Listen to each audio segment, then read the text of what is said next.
Greetings, Miss Manjit. My name is Terry Young. I'm Alvin.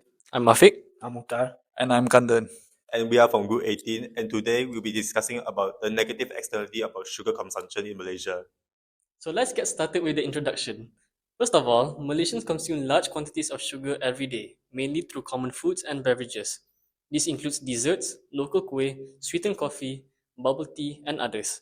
Because these products are heavily embedded in our food culture and are widely available, consumption has become routine rather than occasional. The issue arises when we look at it from an economic perspective. Consumers enjoy the private benefits such as taste and satisfaction from these sugary items.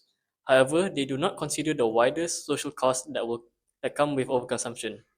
These include higher rates of diabetes, obesity, heart-related illnesses, which then result in significantly higher public healthcare spending in Malaysia. According to the STAR 2025, 1 in 6 people have diabetes. Within that group, 2 in 5 adults are oblivious that they have the condition. Since these external costs are not reflected in the market price of sugary products, consumers end up consuming more than what is socially optimal. In other words, the market produces and consumes sugar at levels beyond what is healthy or efficient for society. This creates a negative externality which what leads to market failure. Now I'll pass it to Mukhtar for the economic analysis. Thank you, Afiq.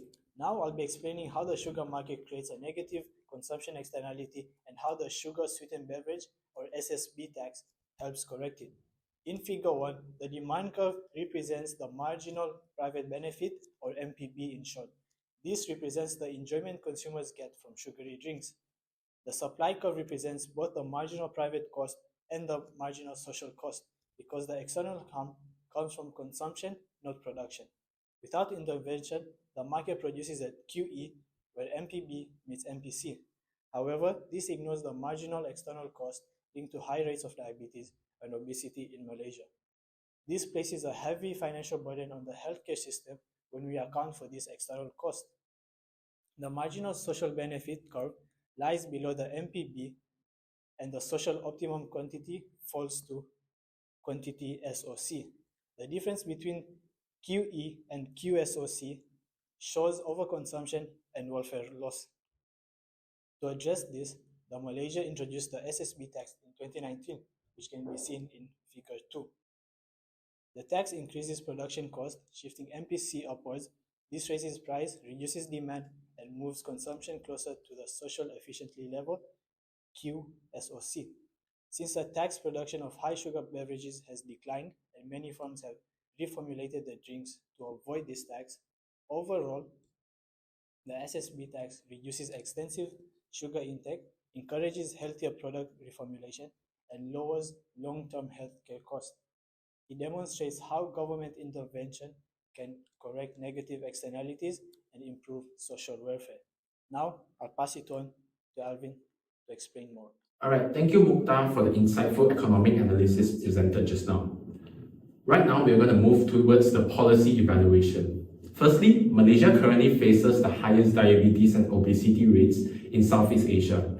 To address this, the government has introduced a 90-cent sugar sweetened beverage tax aimed at reducing sugar intake through higher prices. However, the Ministry of Health report shows that the actual price increase was only 2.2%, lesser than what was expected at 8.3%. While sugar intake among youth have declined, this report suggests that it was driven more by the rising health awareness rather than the tax itself.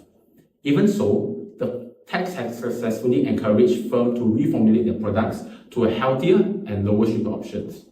Based on this evaluation, the group has identified SSB tax as one of the 3 potential policies to reduce sugar overconsumption. Its strengths includes reducing demand through higher prices, pushing producers to reformulate their products, and generating revenue from public health campaigns. However, its limitations include poor fit with the local context, such as untaxed, high-sugar drinks sold in restaurants, retailers absorbing the tax instead of passing on to consumers, and evidence showing that SSB tax alone is not enough to drive meaningful reductions in sugar overconsumption. Thus, additional complementary policies are needed, which will be introduced by Raymond. Thank you, Alvin. Other than that, the Malaysia's MOH also introduced the Healthier Choice logo in 2017 as it aims to help consumers to make a smarter food decision by placing a healthier symbol. This policy aims to encourage manufacturers to reformulate products as, according to the MOH, that 479 sugar sweetened beverages have been improved under the HCL 2.0 scheme. However, study shows limitation as HCL doesn't highlight these healthiest products that are high in sugar and fat content, thus misleads consumers. Also, findings of Thailand shows that only 41% of the consumers are aware of the logo existence. Next, the Malaysia also planned to introduce the NutriGrade system that has been firstly introduced by the Singapore in 2022. This policy is assigned to grade beverages from grade A to D, from the healthiest to least healthiest. This policy will be mandatory for grade C and D beverages as they must be compulsory to show the label. And grade D drinks also must be banned from advertising. This will then make a healthier decision and more visible for consumers to pick. But despite its benefits, the NutriGrade label may cause confusion when used alongside the Malaysia's HCL, especially since the latest health literacy survey in Malaysia shows that 48.5% of Malaysians have sufficient health literacy, while 27% lacks the knowledge. Thus, having two different labels may make it harder for consumers to interpret the nutritional information. Now, I would like to pass on to Kenton to explain the rest. Thank you, Rhea. From what my teammates have said, we can clearly conclude that sugar consumption is a negative externality, meaning the true social costs such as poor health, higher medical expenses, and lower productivity are not reflected in consumer choices. This creates a long-term economic challenge for the country. The SSB tax helps address this issue, but on its own, it has only led to small behavior changes and some product reformulation. Supportive measures like the Healthier Choice logo and NutriGrade system are useful, but they face low public awareness. This shows that a more coordinated approach is needed to tackle public health problems effectively. There are also areas where the SSB tax can be improved. Currently, it applies to packaged drinks with high sugar content, but drinks prepared at eateries are not included, such as Mama Teh Tarik, Milo, and Boba Tea. Expanding the coverage would make the policy more effective. The government can also reinvest tax revenue into health campaigns and better healthcare facilities. This can help reduce long-term healthcare costs and guide people toward healthier choices. Finally, improving health literacy is crucial.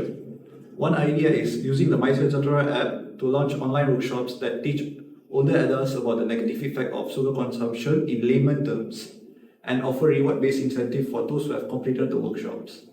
In conclusion, the SSB tax is helpful, but a combination of education, incentive, and expanded policy coverage is needed to address the impact of high sugar consumption. Thank you.